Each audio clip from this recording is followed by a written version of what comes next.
Well, folks, Monday Night Raw has come and gone, and we kicked it off with Jey Uso yeeting his way to the ring, and the crowd just cannot get enough of this guy. It's absolutely amazing to see. So Uso came down to the ring, and straight away he called out Logan Paul. He's like, "Why wait? Where are you? Right here, right now." But he was interrupted by none other than Paul Heyman. Now, Paul Heyman, holy hell. This guy is the greatest talker in the history of wrestling. No one else can do what this guy does.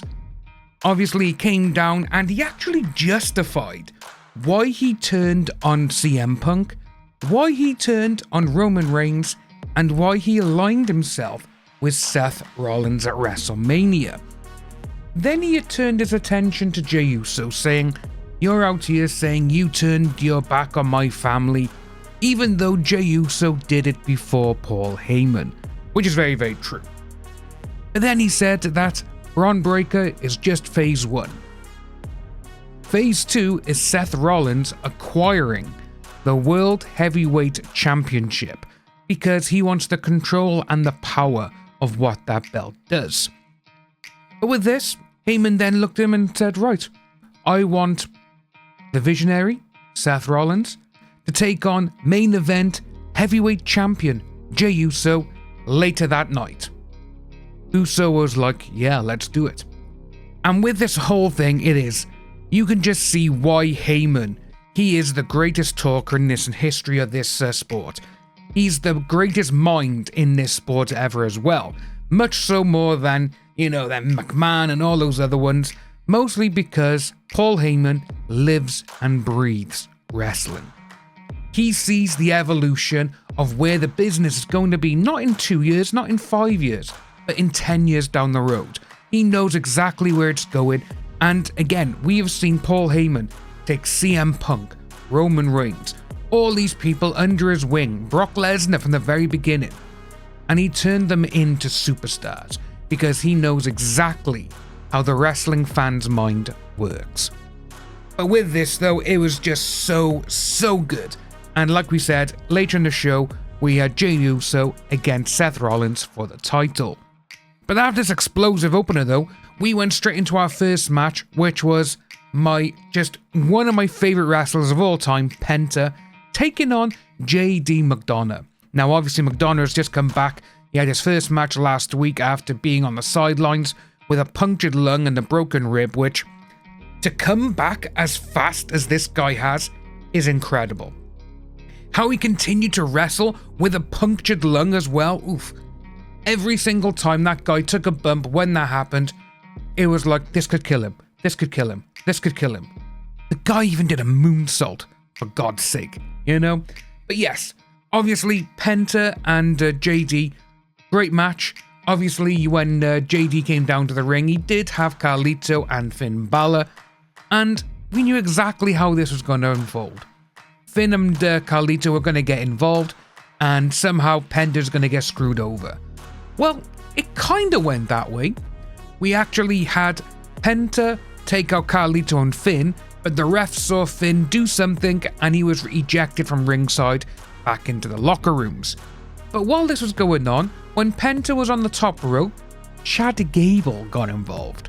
So obviously we had that there, and this is just planting the seed for Penta to team up with his brother Rey Fenix and take on American Made or Chad Gable and whoever against the Luchador Grande Americano. But obviously Penta did get the win. He hit the Mexican Brainbuster and he got the win, which is just fantastic. And then we actually had later in the night showing that at Backlash this coming Saturday for the Intercontinental Championship, Penta against Dominic Mysterio. Personally, I can see that being an absolute incredible match. I can. So fingers crossed it goes kind of not getting Americano involved and just being just Dominic and Penta with a great match. Next up, we actually had the returning Sheamus taking on Austin Theory. Well, Austin Theory is filling in for Grayson Waller because Grayson Waller, he actually suckered Theory into taking the match. Obviously, this was a squash match because we haven't seen Sheamus since the Royal Rumble, which is actually quite amazing to think of, that we haven't seen him since the very beginning of February. But Sheamus was there. The match was literally a squash match, and again, I think this is just done to show that Grayson Waller and Austin Theory will be breaking up sooner rather than later.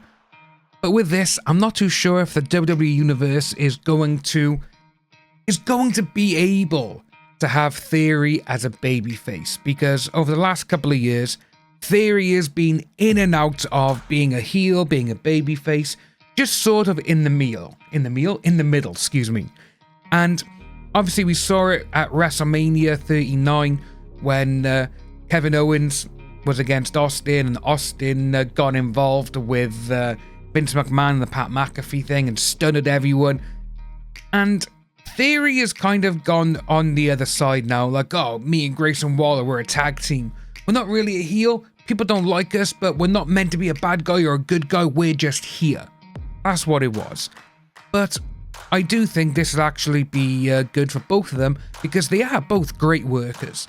And seeing how they've kind of just been pushed to the side a lot of the time as well, maybe this will actually be better for the both of them.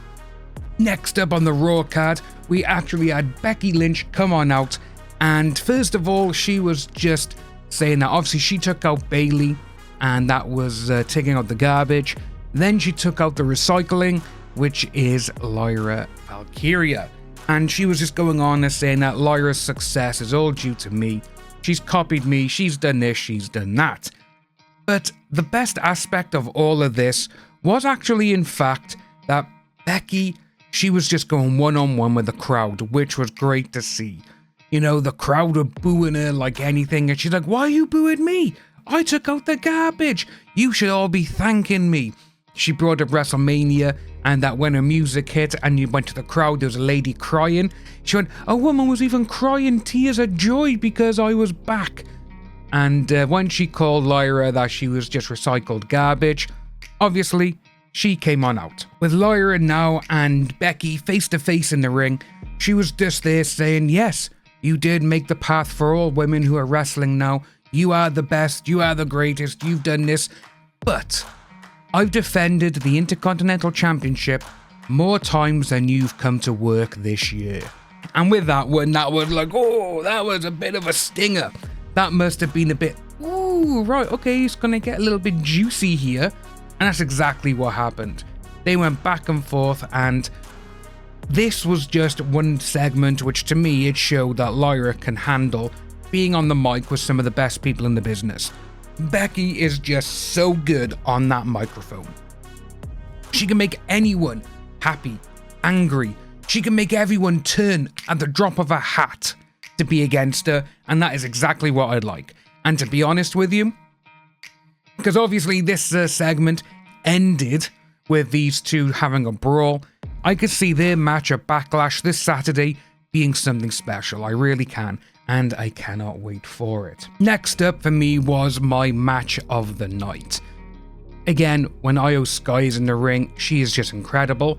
But when you have her going against someone of the caliber of Roxanne Perez, who was literally just like, if you think about it, starting off in her career as being a WWE superstar, moving to the main roster, which will happen very, very soon. And this match was just awesome. It really was. And just watching Perez go against Io, it shows that she does deserve to be on the main roster. And whenever she wrestles, it's just poetry in motion. It really is. Sky did get the win, which was a good, obviously, outcome for this. Because if Perez did win, she would have had a future shot at the World Women's Wrestling Championship. But with this, as Io was celebrating, Perez just wandered back down towards the Titantron area. I do miss those. I really do miss the Titantrons. And obviously, Julia attacked Sky from behind. Perez came back in the ring, and they just started beating on Sky. Obviously, Sky never had any backup because Rhea Ripley is currently in Australia promoting their return. But with this, we can really see that in the next... Well, we actually saw at the end of the show, in next week's one, we have Sky and Ripley against Julia and Perez in a tag team match, which I do think is going to be something special. I can really see it. I've drank my fair share of energy drinks, obviously, you know, Red Bull, Rockstar, Monster, all the likes, we've had them all. My most favourite is Monster Energy, but at this moment in time, I have actually been turned on to Rogue Energy. Now with this, I was actually just given a couple of sachets by a friend of mine, and she was like, try these. You know, they're great tasting and they're not as sugary as some of the other ones. Well, Rogue Energy is what I'm drinking now, folks, and to be honest with you, it is always great fun, and I was actually really surprised at how great their hydration and their chill ones are. I'm not much into the energy one, you know, the Rogue Energy, but the Rogue Hydration and the Rogue Chill ones, they got some of the best flavors out there.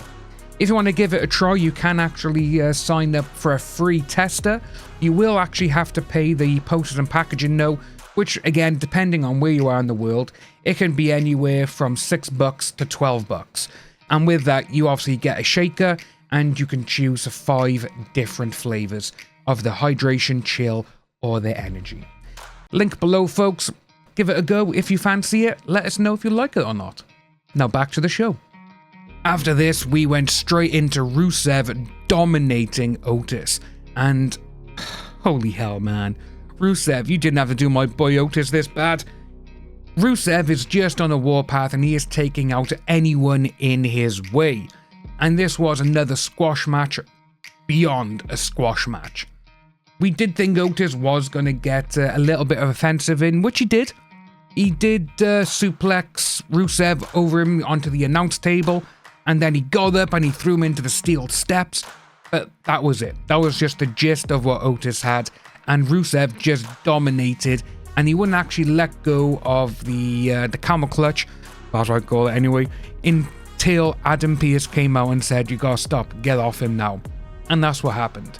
But I could see Rusev taking out more than likely some of the bigger names in the next couple of weeks, and it wouldn't surprise me if we see him maybe join up with Seth Rollins, Paul Heyman, and Braun Breaker. Can you imagine Rusev and Breaker as a tag team?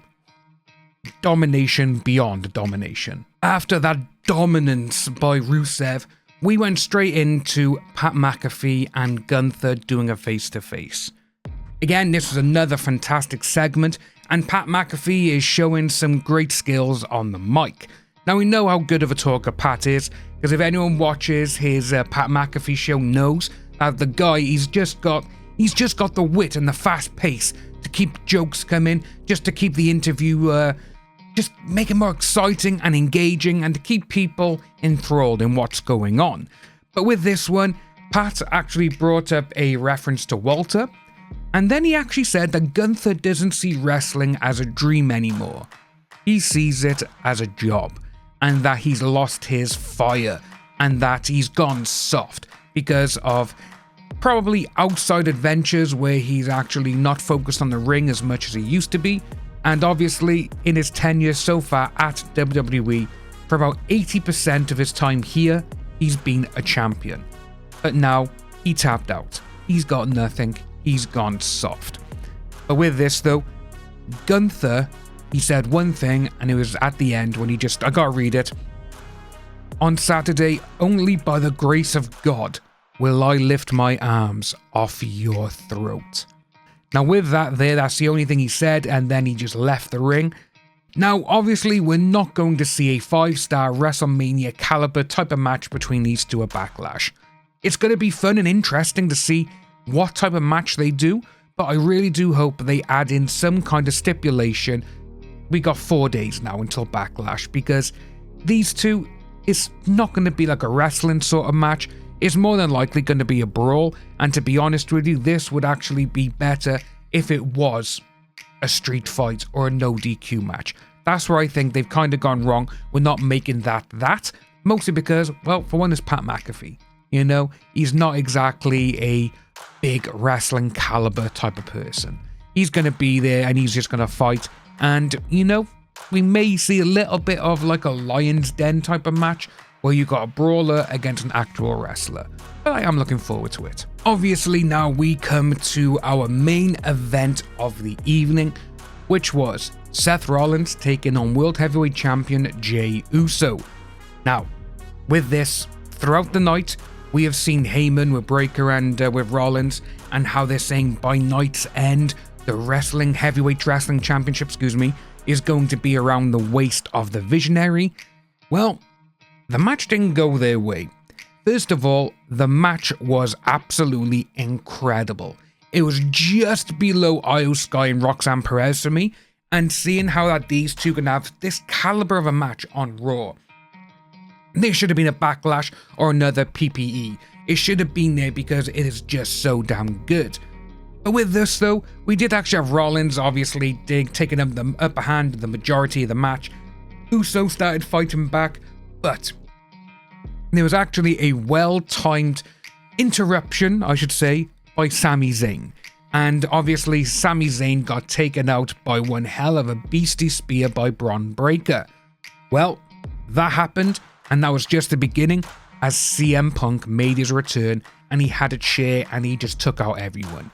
Obviously not Uso or Sami because he's with them, but this just shows that with CM Punk getting involved, we are going to have a summer-long angle. I think that's what we're going for here. Obviously, with Punk going against Rollins, Heyman, and Breakker.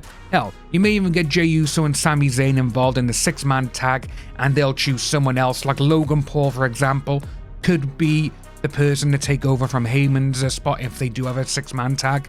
But overall, though, this match was just incredible. And it's just, at the end, it showed Uso, Zayn, and Punk just standing tall. But actually, when it went off as well, Uso actually got beaten up by Logan Paul. Yes. So obviously we are going to see something happen there in the next couple of weeks. And again, I just hope Paul doesn't win the belt. I really hope so, because he does not need it. And to be honest with you, when you take that belt away from someone like Jey Uso, who has worked so goddamn hard to get it, it's in the right place at this moment in time. Overall, for me, this show was a 9 out of 10. It was brilliant. And obviously, now we are only a couple of days left from Backlash, which is happening Saturday night, which we will have our review out on Sunday morning. But Friday night SmackDown's still here. We've got some great build-ups going into Backlash. So, like and subscribe, folks, and I'll see you very soon.